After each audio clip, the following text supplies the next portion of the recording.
Political action committee వ్యవస్థాపకులైన ప్రశాంత్ కిషోర్ ఆ సంస్థ నుంచి వైదొలిగిన సంగతి తెలిసిందే. ఇక ఆ సంస్థకు తనకు ఎటువంటి సంబంధం లేదని స్వయంగా పీకే స్పష్టం చేశారు. మరోవైపు తమ సేవలు వైఎస్ఆర్సీపీకి కొనసాగుతాయని ఐపాక్ సంస్థ క్లారిటీ ఇచ్చింది. ఈ విషయం తాజాగా బయటకొచ్చినప్పటికీ సంస్థాగతంగా ఈ మార్పు ఎప్పుడో జరిగిందని నిపుణులు అభిప్రాయపడుతున్నారు. దేశంలోనే ఎన్నికల వ్యూహకర్తగా పేరు తెచ్చుకున్న ప్రశాంత్ కిషోర్ ఐపాక్ నుంచి బయటకు వెళ్లిపోవడంతో ఇక ఏపీలో ఆ సంస్థ వ్యవహార శైలి అడ్డు అదుపు లేకుండా ఉన్నట్లుగా ఆరోపణలుస్తున్నాయి. ఎన్నికల్లో గెలుపు కోసం జగన్ అనుసరిస్తున్న వ్యవహార శైలిని ఐపాక్ సంస్థ క్యాష్ చేసుకుంటున్నట్లుగా తెలుస్తుంది. ప్రస్తుతం జగన్మోహన్ రెడ్డి రాబోయే ఏపీ ఎన్నికల్లో గెలుపు కోసం విశ్వ ప్రయత్నాలు చేస్తున్నారు. పక్క రాష్ట్రం తెలంగాణలో కేసీఆర్ నుంచి గుణపాఠం నేర్చుకుని తాను ఆ తప్పు చేయకుండా ఉంటే గట్టెక్కుతానని బాగా నమ్ముతున్నారు. అందుకు అనుగుణంగా సిట్టింగ్ ఎమ్మెల్యేలను మార్చేయడం, కొంతమందికి స్థానచలనం కలిగించడం వంటివి చేస్తున్నారు. దాదాపు 60 నుంచి 80 వరకు ఎమ్మెల్యేలపై ఈ ప్రభావం ఉంటుందని అంచనా. అందుకు తగ్గట్లుగా ఇప్పటికే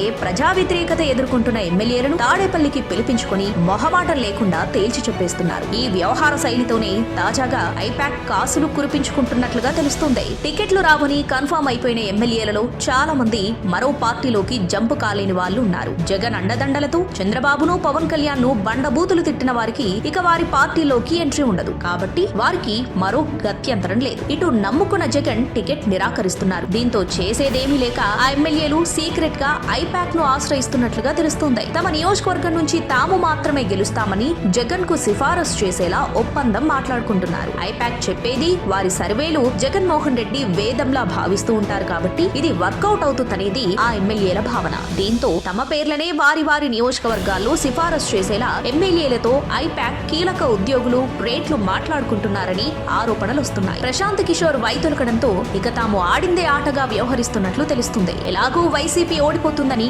బలమైన అంచనాలున్నాయి. అందుకే ఎమ్మెల్యేల రూపంలో అంది వచ్చిన ఈ అవకాశాన్ని సద్వినియోగం చేసుకుని దొరికిన కాడికి ఇప్పుడే నొక్కేయాలనే యోచనలో ఐపాక్ ఉన్నట్లు వార్తలొస్తున్నాయి.